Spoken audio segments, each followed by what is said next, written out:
de luz, espaço de cânticos, de oração e de silêncio, espaço de pessoas concretas com os seus próprios problemas, com a sua própria história. Isso não exclui que haja também, na experiência cristã, momentos de profundo silêncio individual, de adoração do mistério de Deus, de íntima meditação, para chegar ao encontro interior com o amor de Jesus Cristo. E para esses momentos de oração são necessários lugares com as características arquitetónicas próprias. Mas esses lugares são uma coisa diferente do espaço da Assembleia Litúrgica Eucarística. Este capítulo da Geometria dos Ritos lê-se depois individualmente, com calma,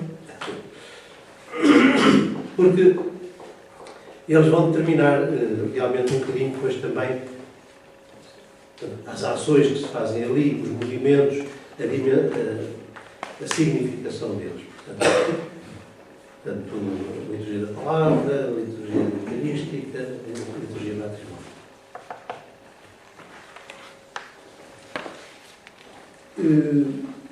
A relação entre focos litúrgicos e a Assembleia, centralidade, portanto, número 5.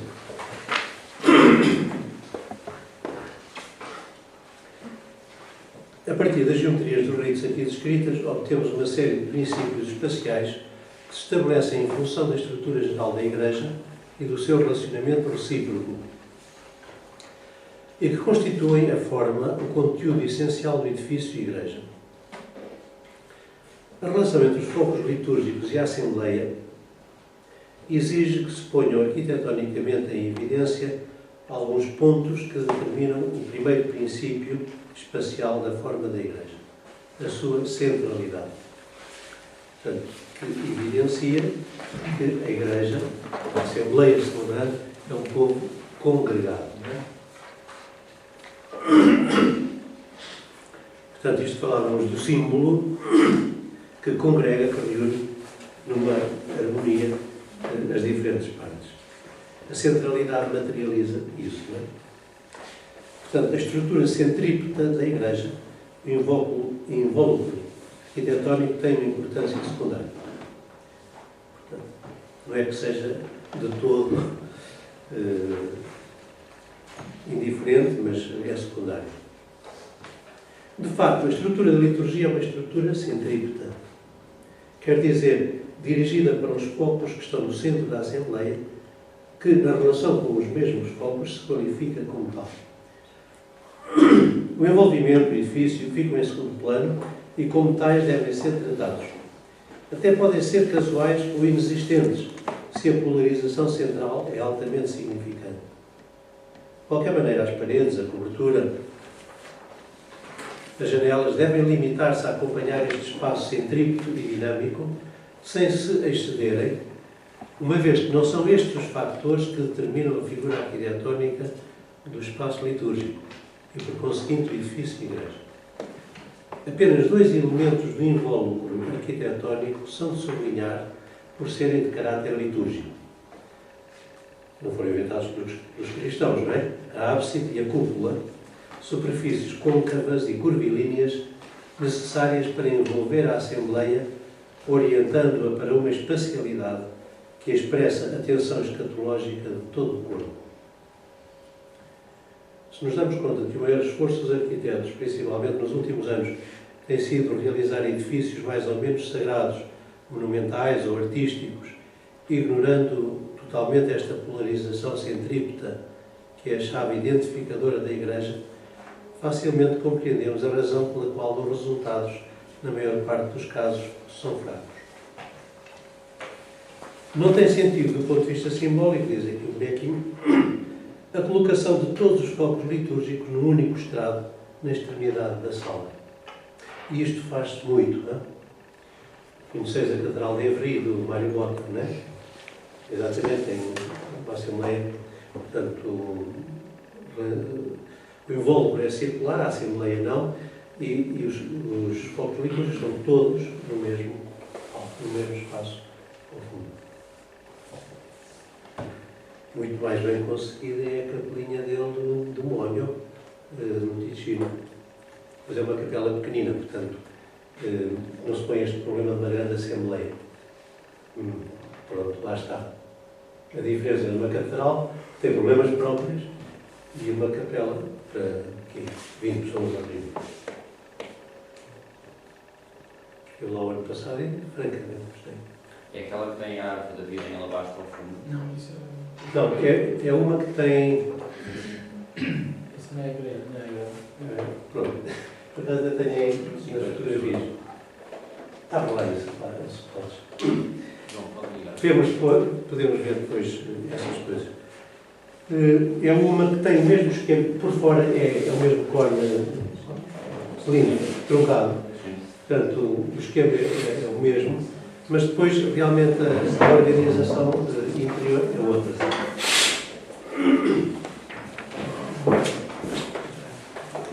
Bom, já lá vamos, acabamos o texto, depois fica tempo para falarmos disso.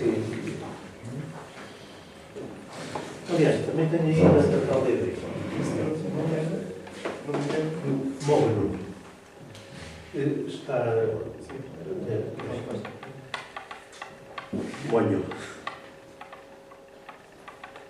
Portanto, partindo do pressuposto que toda a Assembleia é celebrante, é completamente absurdo, do ponto de vista litúrgico e simbólico, colocar todos os focos litúrgicos sobre um único palco ao fim da nave, como uma espécie de cenário em que um clero isolado celebra uns ritos a que assiste um laicado passivo, intervindo apenas com respostas previamente estabelecidas.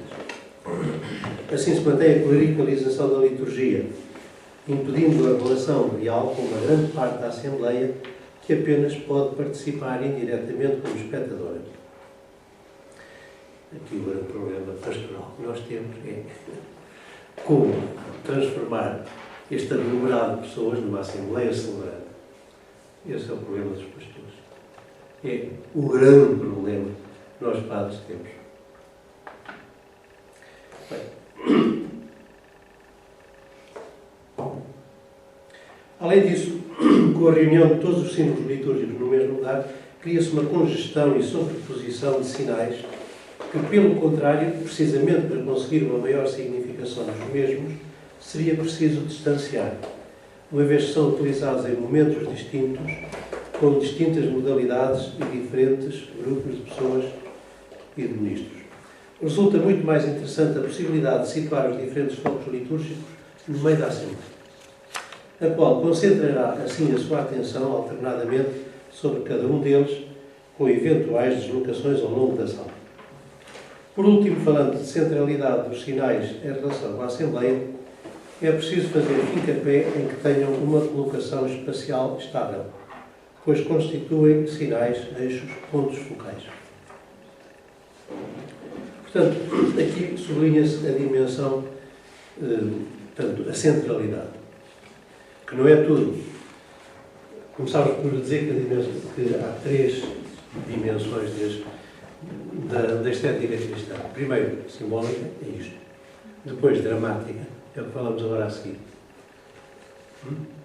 Porque isto está tudo ligado. Portanto, esta estrutura centrípeta, digamos, materializa essa dimensão simbólica. Relação recíproca entre os focos litúrgicos e tensão escatológica. Axialidade. Porque, reparem, a Igreja é um povo congregado, mas é um povo a caminho para a casa do Pai. A dimensão pascal, a Igreja nasce da Páscoa.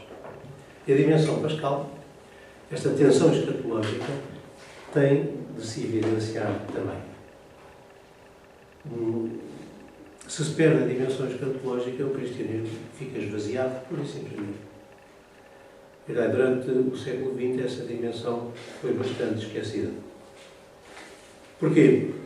Porque acreditavam nesta coisa do Marx, que a religião é o ópio do povo, e falar de vida eterna às pessoas é aliená-las, que em vez de as pôr transformar o mundo, etc., virámos o Evangelho ao contrário, ou seja, Jesus diz: buscai primeiro o reino de Deus e tudo mais virá por acréscimo.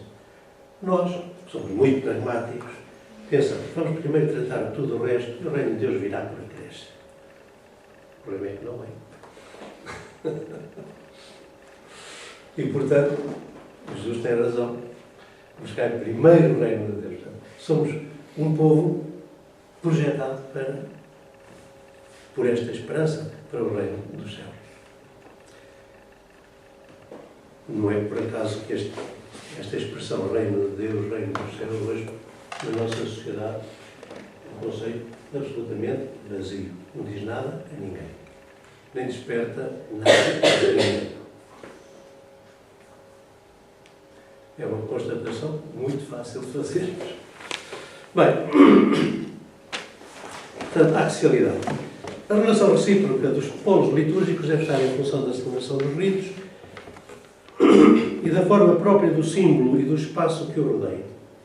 A que parece mais significante e estável arquitetonicamente apresenta um eixo longitudinal, ao longo do qual se colocam os focos litúrgicos, seguindo a ordem da celebração da Eucaristia, que tem como protótipo a Vigília Pascal. No vértice, a sede, colocada como presidência alta da ábside, à cabeça do hemiciclo da Assembleia. Depois, a liturgia da palavra, centrada no ambão. Depois, a liturgia eucarística à volta da mesa, colocada no ponto mais significativo, no coração da Assembleia, como o seu centro arquitetónico e espacial. A liturgia batismal, à volta da fonte, encontra a sua melhor colocação ao longo do próprio eixo, mais perto da entrada da sala, mas já no interior da Assembleia, para que os ritos possam celebrar-se sem excessivas deslocações dos fiéis. Esta disposição encontra também confirmação na axialidade simbólica referida, quer à entrada processional da Igreja, quer à entrada ritual que se integra no corpo da Assembleia, selado pelos sacramentos da iniciação cristã, fundamentais para a vida litúrgica dos cristãos. À entrada, a fonte batismal, depois a mesa da Eucaristia e, na continuação, a sede com o ambão, lugar da presidência e do sacramento da confirmação, reunidos no vértice da Assembleia com a forma circular, envolvente e aberta da ábside. Portanto, aqui, esta axialidade, este eixo longitudinal. Finalmente, é fundamental que todo o espaço da Assembleia fique aberto numa tensão escatológica para Cristo e para o céu. De acordo com o simbolismo da tradição, a tensão escatológica expressava-se, sobretudo, por meio do eixo longitudinal horizontal, Ocidente, porta, ábside, Oriente, baseado no símbolo do Sol nascente, que é Cristo. Hoje, no entanto, procurando uma expressividade dos sinais que fala o homem contemporâneo, é muito importante que a participação na liturgia esteja simbolizada por meio de figuras espaciais que configurem a Assembleia como um banquete pascal partilhado e interativo e, portanto, com uma forma centrípeta. É necessário, pois, combinar a axialidade longitudinal com esta convergência para o centro, para colocar a Assembleia em tensão e abri-la para a dimensão do mistério que celebra. A isto se presta a cúpula, espaço côncavo e aberto, imagem muito eloquente dos céus abertos, os céus que se abrem, de onde desce o Espírito Santo, lugar onde Cristo subiu e do qual virá um dia. Desta maneira, como indicam também as próprias normas litúrgicas, todo o corpo da Igreja celebrante, com o seu presidente, converge para o centro, o lugar do altar e daqui para o céu. A ábside assume assim prevalentemente a função de fecho envolvente da Assembleia, recolhe a tensão horizontal em direção à abóbada e endereça-a de novo para o centro da Assembleia. A ábside exige, portanto, uma abertura para o alto, conseguida mediante um sistema de sinais arquitetónicos e de imagens que abram os céus e estabeleçam a presença de um axis mundi, de um eixo, entre a Igreja do Céu e a Igreja da Terra. No prefácio sempre a dizer, por isso, com os anjos e os santos, proclamamos a vossa glória. Ou seja, esta Assembleia visível está ligada à Assembleia invisível do céu. E também uma atenção para o paraíso, para o reino dos céus, que esperamos e de que esta concreta Igreja celebrante é prefiguração.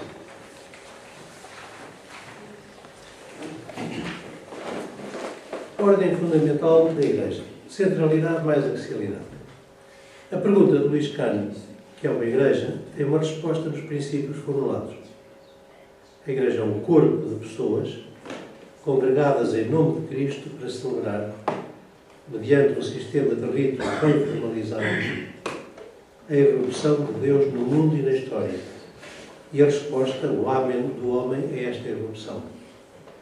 É um acontecimento existencial e não apenas simbólico e ritual, em que a vida e a história concretamente se transformam, que cria um ponto de união, uma ponte entre a terra e o céu, no Axis Mundi, nesse determinado lugar geográfico e histórico. Esse conteúdo essencial determina uma ordem fundamental baseada na combinação de dois princípios espaciais: centralidade mais axialidade. Corpo, Assembleia, centralidade. Tensão para Deus, Axis Mundi, axialidade. Na centralidade, na convergência centrípeta, a Assembleia configura-se a partir dos ritos e dos sacramentos que celebra e que a identificam. Mas a configuração centrípeta, só por si, não consegue dar a plena significação da Igreja, pois abrange apenas o conjunto dos seus significados simbólicos horizontais, imanentes, históricos, geográficos. A Igreja é um corpo de pessoas presente na Terra, mas que tem a sua cabeça no céu. Só mediante uma equilibrada combinação arquitetónica destas duas dimensões, uma circularidade polarizada e orientada, sem que prevaleça uma delas sobre a outra, se pode realizar hoje o edifício de uma Igreja de acordo com o seu conteúdo essencial, formulado pelo Concílio Vaticano II. Será necessariamente um ambiente de festa, de exultação, porque a experiência do mistério cristão é a experiência positiva da ressurreição da morte, de conflitos resolvidos, de sofrimentos superados, de pecados perdoados, de humanidade reorganizada. Deste modo, o edifício da Igreja há de ser sinal de vida, de banquete celestial, um lugar onde se abrem os céus e onde o paraíso irrompe sobre a terra, nesse bairro concreto, geográfico e historicamente determinado. Pronto. Eu, pessoalmente, acho este texto muito bom porque parte exatamente do que se faz e do entendimento do que se faz depois para a sua concretização arquitetónica. Ou seja, conhecendo o corpo, podemos fazer uma roupa ajustada ao nosso corpo. E o corpo conhece essa roupa? A roupa também forma o corpo. Porque aqui diz: a Assembleia configura-se a partir dos ritos e dos sacramentos que celebra e que a identificam. O problema é que nós detemos-nos com isto. Não tem tanto a ver com os arquitetos, mas tem a ver com a dimensão pastoral. Eles percebem isto e podem construir a partir disto. Mas pronto, respondendo dessa forma, a roupa também forma o corpo, mas o problema reside aqui. É esta tensão entre um significado. Nós estamos num tempo de transição, não é? E, portanto, num tempo em que é uma graça muito grande isto, não é? De termos o Vaticano II. Com tudo o que significa, portanto, que o preparou, etc. É uma graça muito grande. Digamos que a resposta básica, a Igreja hoje tem uma consciência muito viva da sua identidade e da sua missão. Por outro lado, a Igreja hoje tem uma liberdade perante os poderes políticos, etc., como nunca teve nos últimos 20 séculos. Há condições para que a Igreja hoje floresça e apareça realmente com um deslumbramento perante o mundo. Estamos no... Isto é uma sementeira, a seara ainda não se vê, quer dizer, mas aquilo que aconteceu a seguir ao Concílio de Pedro vai acontecer também agora. Portanto, eu não duvido minimamente disso. E também esta experiência do caminho ocasional, que não é única, nem exclusiva, mas é sinal disso. Ou seja, eu acredito que realmente hoje podemos ver as coisas com uma luz nova. E portanto, é bom também toda esta reflexão que se faz acerca destas matérias. Nunca ao longo da história da Igreja se fez uma reflexão acerca disto tão aprofundada e tão extensa como hoje. Nunca. Nós hoje temos realmente todos os elementos para lançar as bases de um florescimento arquitetónico também das igrejas cristãs, católicas. Portanto, eu não duvido disso. Estamos num momento realmente muito, ao longo da história da Igreja é único, digamos assim. Claro que herdamos o que herdamos, recebemos o que recebemos, temos o que temos. Agora, a nossa missão de pastores é realmente perceber isto, ver para onde caminham as coisas. Basicamente, entender que até o Papa fala contra o clericalismo, e não apenas este, ao menos 16. Ou seja, hoje o clericalismo tem de ser superado. Uma igreja clerical nega-se a si mesma. Hoje a igreja entende-se como uma comunhão. Mas esta comunhão como é que se forma? O que é específico desta comunhão? Esse é o problema. Ou seja, isto remete realmente para isso que eu dizia há bocadinho. A pergunta, como transformar esta gente que temos na igreja e outros que virão numa Assembleia celebrante? Essa é a grande questão. Pronto, a experiência que eu tenho é esta. A porta de entrada na igreja é o batismo. Se redescobrimos o batismo, descobrimos a igreja. Se se faz uma iniciação cristã, há igreja.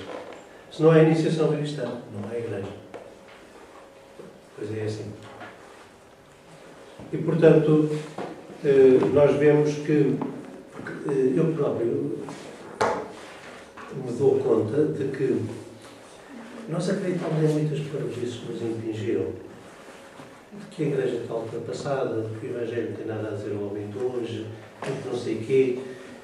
Muitas vezes nós, padres, sentíamos assim como um fulano tem um produto à venda e que ninguém quer, por nada. E caímos na asneira de fazer saldos, de dar uns bónus, umas coisas, a ver se nos compram o produto. Quando as pessoas estão desejosas do produto sem mais e necessidades. Às vezes pensa que quando está em saldo é porque o produto já não está atualizado. Este sentimento, eu tinha quando era padre novo, tinha muito. Que chatice, eu tenho um produto tão bom e as pessoas não querem saber a maneira de fazer passar isto. Anunciamos o Evangelho, muitos rejeitam, outros aceitam. Mas quem aceita, e mergulha no mistério de Cristo, descobre realmente que existe vida eterna, que isto não é uma treta, isto não é um sistema assim para ocupar, a vida eterna existe. E se nós temos essa experiência e a anunciamos, surge a igreja, pronto. A questão está aí. Portanto, mas penso que nos deixámos catequizar muito por umas quantas coisas, pronto, típicas também deste tempo, pronto, mas que não correspondem à realidade. Então, digam, façam perguntas. Não, posso. Portanto, estes princípios que estão aqui enunciados resultam do que seria uma igreja ideal, digamos, baseada, no fundo, nas comunidades cristãs iniciais, em que há centralidade, em que há a planta central, digamos. Agora, portanto, vamos imaginar que nós estamos a fazer uma igreja nova, mas que estamos a trabalhar numa igreja já existente e que precisamos de a melhorar, digamos. Esta questão que é aqui apontada, os focos litúrgicos estarem todos centrados, ter uma igreja de uma nave, ou duas, ou três, ou tudo o que for. Planta retangular, em que a presidência está no oposto da entrada, digamos. Como é que se resolve esta questão? Portanto, dispersando, digamos, como é apontado de certa forma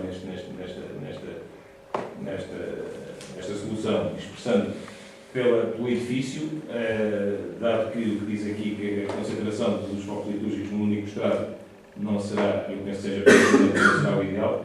Como é que se resolve esta questão? No caso concreto, uma intervenção numa igreja existente, em que... Pronto, há várias experiências também dentro do caminho em relação a isso. A primeira que eu vi, conheci, e que me parece bem solucionada, é uma igreja neomoderna de Madrid, a igreja de La Paloma. Fica ali no centro de Madrid. É uma igreja muito popular, é a grande devoção da gente de Madrid, é a igreja de La Paloma. E, portanto, é uma igreja do século XIX, tem, não podemos dizer propriamente três naus, é mais tipo igreja-salão, tem realmente os pilares, etc. Mas o espaço é único. E penso que está bastante bem feito. Uma outra é uma igreja, imaginem, do próprio Palladio, em Veneza. Em Veneza há muitas comunidades neocatecumenais, que foi adaptada também no espaço muito bem por estes arquitetos. Como é que se chama? Essa é em Veneza? São Jorge? Não é dessas assim mais emblemáticas. Está aqui neste livro, não sei onde. La Paloma está aqui. Sei lá por... Essa de La Paloma fica mais ou menos em que zona de Paris? Eu já não me lembro, depois há muito tempo não vou lá. Mas não, é naquele centro, portanto...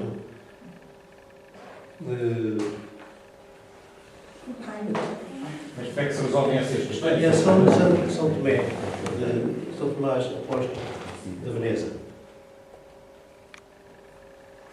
É isto.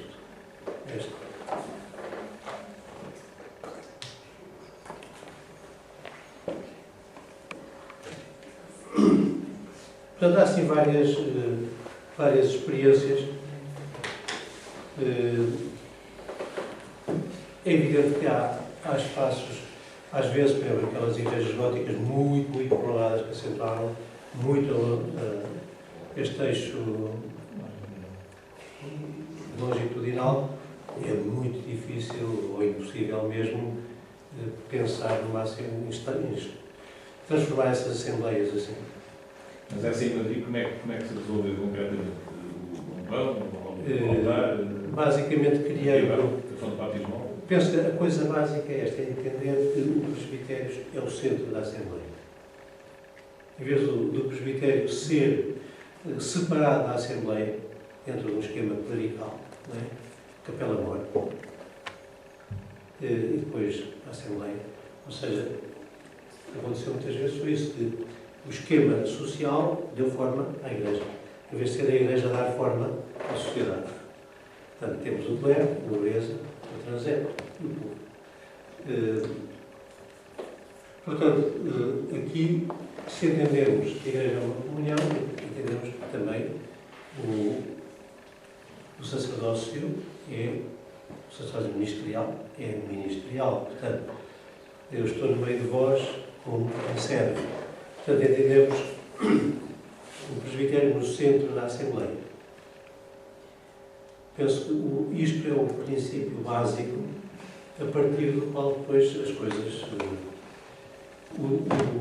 colocar os focos litúrgicos num eixo central, tanto quanto que há situações em que isso não é possível, mas de tal maneira que a relação entrada, altar, presidência, defina realmente este eixo central, penso que é importante também. São talvez os dois princípios básicos do ordenamento deste espaço. Por exemplo, uma planta tradicional, em cruz, se passarmos o altar, por exemplo, para o transepto, para a confluência dos dois eixos, digamos assim, já é uma forma de estarmos a aproximar a presidência. Repara, foi o que se fez na sede de Lisboa. Pois, porque o resto é complicado, não é? O altar estava na Capela-mor e quando se fizeram as últimas obras, já na altura, não sei, isto era década de 50 ou 60, para aí assim, mais tardar. Puseram o altar exatamente no cruzeiro. E assim é visível de todo o transepto e também Jerónimos, lateralmente também há bancos, de um lado e do outro. Mas Jerónimo já esteve melhor do que está agora, quanto a isso. Porque agora o atual prior recuou para a Capela Mor, não é que esteja propriamente mal, porque está sentado no arco, mas, digamos, em relação a isso, de ser o ponto de encontro. Essa ideia do altar como ponto como centro, sabeis que vem de Santa Ambrósio. Portanto, já do século IV. O altar deve estar no centro como uma fonte para a qual converge o povo de Deus.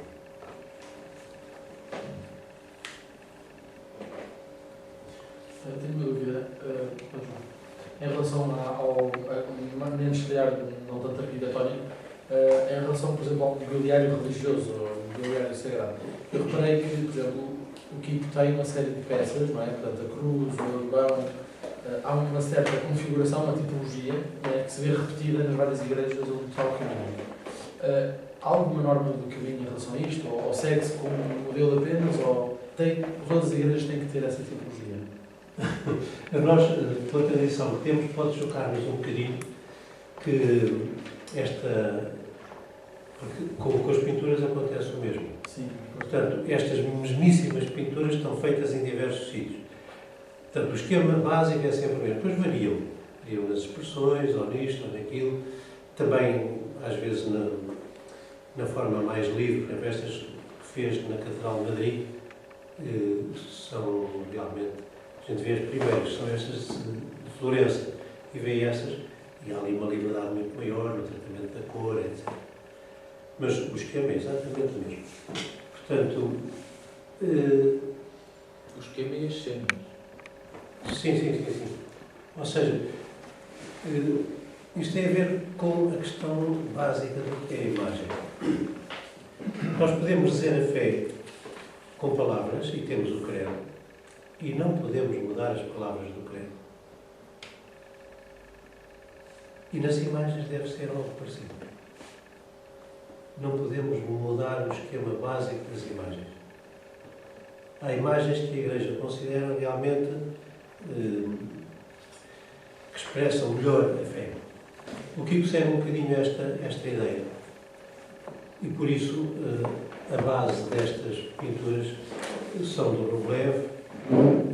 Aliás, eu por acaso conheci, antes de conhecer as pinturas do Kiko,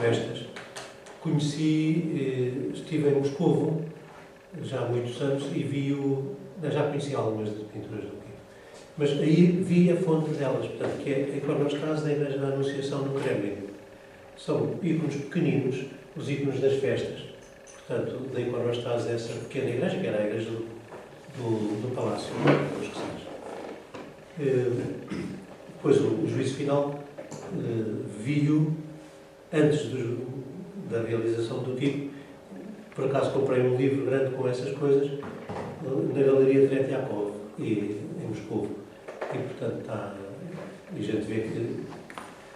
Portanto, isto de ver a imagem como expressão da fé da Igreja, mais do que como um trabalho em que a criatividade do artista, etc., é sublinhada. Isto de fazer diferente dos outros, seja a que preço for, isso aqui não tem importância. O artista é um servo, está ao serviço da comunidade cristã, e as imagens, dá-lhes as imagens de que precisa. Então não há espaço para a criatividade e para a variedade. Há sempre isso, mas porque ninguém me obriga a fazer o batismo do Senhor apenas com este esquema. Há vários que a Igreja conhece como bons e, portanto, eu posso pegar num esquema básico desse e fazer uma pintura, que será minha, será diferente das dos outros. E depois há sempre elementos que eu valorizo ou que outro não valorizou, etc. No ano passado fiz o batismo do Senhor, tomando como base este do Rublev e tendo presente também do Kiko. Mas o meu é diferente do Rublev e do Kiko. As pessoas percebem que há uma ligação direta, é evidente, mas são obras diferentes. Ou seja, aqui o importante, isto tem a ver com o quê? com o recuperar da veneração das imagens e da função das imagens na liturgia. Nós somos acusados por alguns teólogos bizantinos de termos trocado a veneração das imagens pela veneração da arte. Ou seja, esta escultura é um bom escultor, é uma escultura muito valiosa, temos mais os critérios do antiquário ou do que propriamente os critérios próprios de isto serve para a oração, isto serve para a liturgia, etc. Nisso também temos que nos converter. A deriva da arte figurativa no Ocidente, pronto, foi como foi, vale o que vale, não temos que a negar, não temos que nos envergonhar. Reparei, também dentro de esquemas que não têm diretamente a ver com os esquemas iconográficos do Oriente, nós encontramos um Fra Angélico, encontramos os vitrais de Chartres, encontramos obras muito boas, cheias, encontramos um Greco, obras cheias de espiritualidade, etc. Não temos que nos envergonhar, mas o recuperar, digamos, a teologia básica da imagem, isso temos de fazer. O Concílio II de Niceia foi, como toda a gente sabe, mal recebido no Ocidente. No Ocidente temos andado assim de canto para canto. Atitudes iconoclastas que marcam épocas, como todo o século XX, ou quase, por exemplo, ou como São Bernardo. São Bernardo é iconoclasta. Completamente iconoclasta. Um grande doutor da Igreja, santo. Depois os cistercienses começaram a ter imagens, mas no tempo de São Bernardo, nada. Nem vitrais figurativos, só uma cruz, nada. Nem imagem de Nossa Senhora sequer.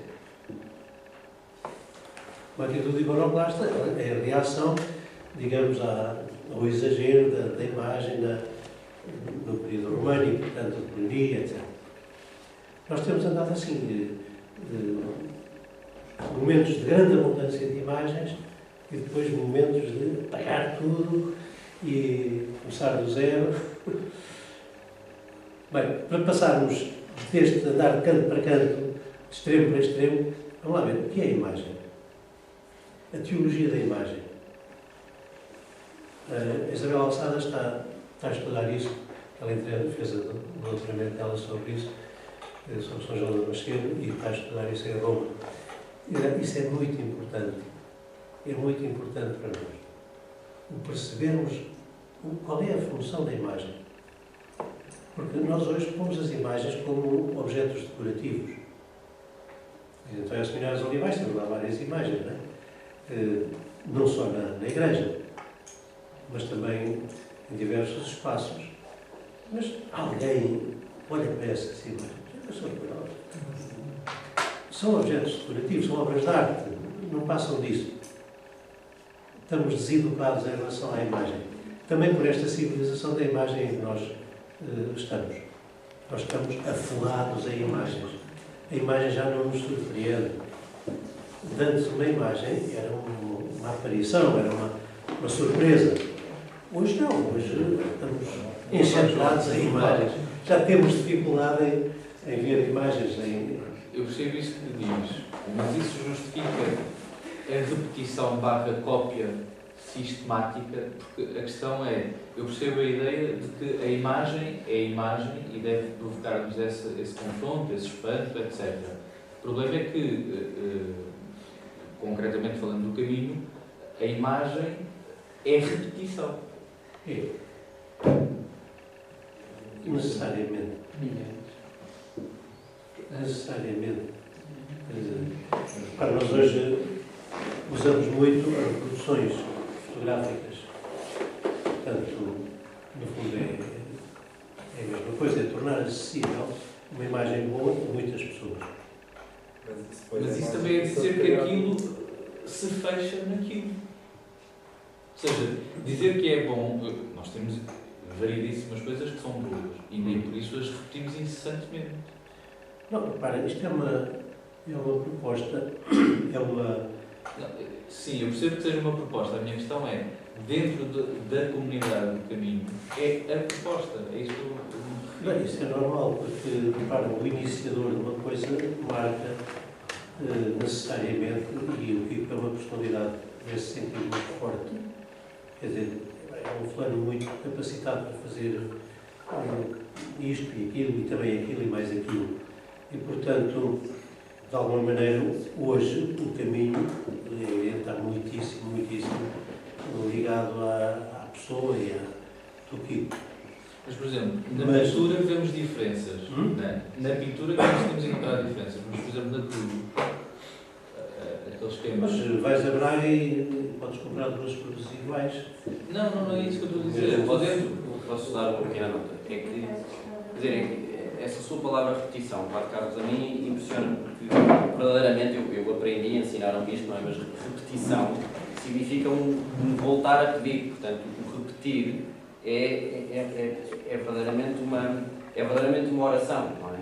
E noto neste caminho do Ricardo Leve exatamente uma valorização quase de um processo de voltar a pedir, um seguimento de uma outra palavra que para mim também é importante, que é o conceito de tradição, abrindo espaço, entendo eu, para que, quando surgir no caminho alguém com o mesmo carisma, no sentido profundo do termo, com a mesma graça do Espírito Santo que o Kiko, surgirá uma coisa diferente e melhor. Mas quer dizer, é preciso que surja alguém assim, não é? Quer dizer, antes disso, mais vale a humilde tentativa de copiar outra vez. Quer dizer, essa parece-me a história da arte cristã, quer dizer, este copiar outra vez na tentativa de aperfeiçoar minimamente, que é aquela questão dos filósofos no âmbito da filosofia, se põe, não é? Dos filósofos medievais que eram gigantes, anões sobre ombros de gigantes, não é? Portanto, eu não sei, quer dizer, quanto à pintura, vejo muito reconheço muito valor a esta humildade de caminho, não é? Reconheço de facto muito valor a esta humildade. A questão básica é a tradição mesmo. Quer dizer, como todos nós sabemos, esta ideia romântica de artista tem uma ligação direta com o divino e tal. Aqui não funciona. Portanto, assim como a filosofia serve da teologia, também a arte serve da teologia. Como diziam na Idade Média, em Chartres, não é? Os padres, os teólogos, dizem o que se faz, os artistas realizam o pensamento dos teólogos. Portanto, o ligar isto novamente penso que é muito importante. Agora, também outra coisa, penso que o caminho está ainda no momento fundacional. E, portanto, na fonte é aquilo. Depois há um percurso. A gente vê, falávamos de São Bernardo e dos cistercienses. Bem, a Alcobaça foi feita pelos primitivos do tempo de São Bernardo, mas depois encheram a igreja de Alcobaça de altares barrocos, etc. E de imagens que depois tiraram e queimaram as termas da piedade. A vida é assim, a história é assim. Eu penso que ela aqui, digamos, fazendo uma relação também entre o abstracionismo e a necessidade de figuração, eu penso que por vezes é preciso esclarecer melhor a distinção que deve existir entre o culto da imagem e a necessidade também de uma didática ou de uma pastoral que se serve da imagem. Portanto, eu penso que nesse sentido há que repensar e há que às vezes perceber melhor a necessidade também digamos, poderá ser a imagem também por vezes um excesso? Muitas vezes sim, quer dizer, pensar a imagem deve ser uma porta que se abre. Exatamente. Porque o que aconteceu no Ocidente, à medida que a imagem se desligou da teologia, foi que a imagem se tornou opaca. Exato. Portanto, deixou-se essa janela para. Exato. Os ícones habitualmente têm figuração quanto baste. mas uma figuração na fronteira da abstração. Exatamente. Exatamente. Exatamente. E há que repensar melhor a questão da abstração também. E quando se fala, por vezes, muito em figuração, calma também, porque é precisamente isso que o Sr. Filoso está a dizer também. No século XV, portanto, na maturidade, digamos, do período gótico, quando a pintura ao óleo é descoberta, surgem aqueles grandes retábulos que conseguem realmente, o artista ali deslumbra com a sua habilidade, Van Eyck, etc., Van der Goes, toda esta. Mas a imagem ainda tem aquele dinamismo, já nos prende muito à forma, ao lado de cá, mas ainda remete frequentemente. Na Itália aí a coisa já está completamente. Já é completamente diferente. Ou seja, ficamos presos à forma da imagem, a imagem tornou-se opaca. O texto já é outro. O religioso e o cristianismo é pretexto. E depois o texto é outro. Vemos isso no maneirismo, veneziano, por aí fora. E, portanto, nós hoje precisamos realmente também aqui de refrontalizar as coisas. E integrar as imagens na liturgia. A imagem como tem o seu lugar na liturgia. Se pensamos, por exemplo, que ao vencer uma igreja não há uma única referência às imagens que ali estão. Ou seja, vence a igreja e fica vencido tudo que lá está dentro. Ou seja, pode estar a imagem de Jesus, Nossa Senhora, um retábulo, etc. Não há a mínima referência a isso. Isso significa que realmente no Ocidente a imagem não tem lugar na liturgia. Tolera-se, mas ainda não foi integrada na liturgia a veneração das imagens. Talvez seja por causa disso que temos a desarrumação que temos nas igrejas e nas capelas, não é? Às imagens, porque é quase uma adoração já quase aos santos, como os protestantes dizem, com muita razão. Porque, de facto, em vez de ser Cristo o centro, em vez de... Não, são aqueles 20 ou 30 santos que lá estão dentro da igreja, em que agora alguns padres e arquitetos resolvem até arrumá-los de uma maneira que a gente percebe que aquilo não é para a devoção, não é para nada.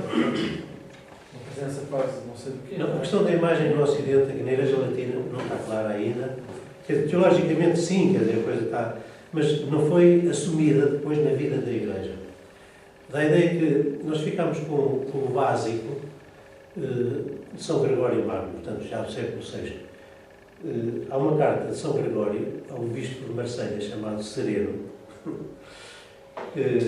Esse bispo surpreendeu umas pessoas a adorarem uma imagem pintada. E ele repreendeu as pessoas, dizendo: nós cristãos não adoramos imagens.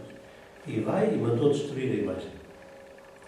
E São Gregório, nessa carta, diz mais ou menos isso. Irmão, louvo-te plenamente por teres repreendido essas pessoas que adoravam a imagem. Mas repreendo-te por teres destruído a imagem. Porque tu, que vives no meio de pagãos, deves compreender perfeitamente isto.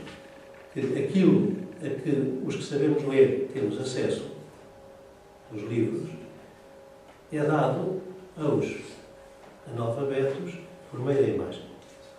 Portanto, a imagem, não se deve destruir a imagem, porque a imagem é uma mediação, um meio que catequiza as pessoas e que as leva à oração.